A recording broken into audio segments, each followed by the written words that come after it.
phone and pop and take a picture, and that's it.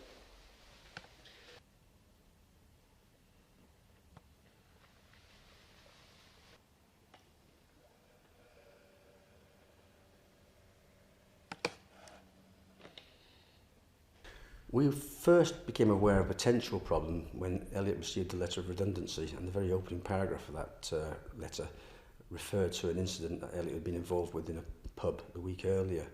I questioned Elliott about it. I said, what is this incident? He said, oh, don't worry about it. Some senior Tory had a massive rant at me in the pub. I've made a complaint to the Conservative Party and they're dealing with it. So that was it. He just brushed it aside. He never mentioned it to us again. And he certainly didn't mention any prior or later bullying.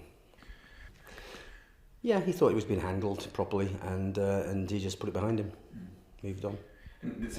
We found out fairly early on that, from some of Elliott's friends, that it was endemic within CF, which is Conservative Future, and within the Conservative Party's headquarters. And I was shocked to find that level of bullying was tolerated. You know, in industry or schools or any other organisations, it would not be tolerated. It would be stamped on. But I'm pretty sure they thought they could sweep us under the carpet. There's the levels of denials or obstruction, and you saw the internal inquiry they were going to hold into themselves. It proved to me that they had no real intention of changing their ways, so we just had to keep pushing and pushing and pushing. Eventually the dam broke. I've got nothing personal against Lord Feldman. It's just simply that as the man at the top of the organisation, he has to take responsibility. In any other business, the man at the top would be responsible, and he would fall on his sword.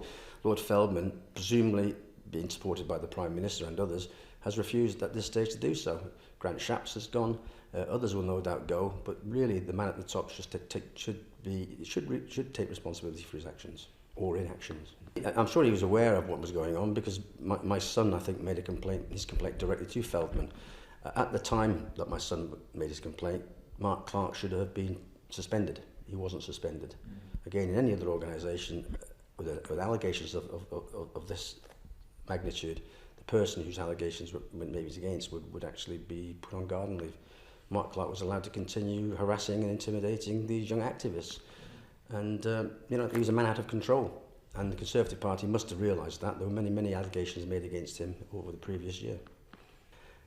He didn't mention anything at all to us.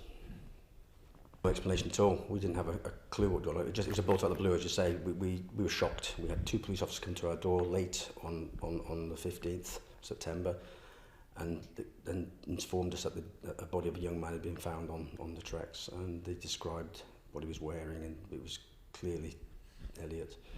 We were in a state of shock. My wife insisted that the police go to his room in Tooting, where they found 3 letters. They wouldn't initially tell us what was in the letters. I think we got copies of the letters on the Friday, so 3 days later, and it was then, really, that we started to think there was some, that Elliott named 2 people in one of those letters, and we knew there was something not right.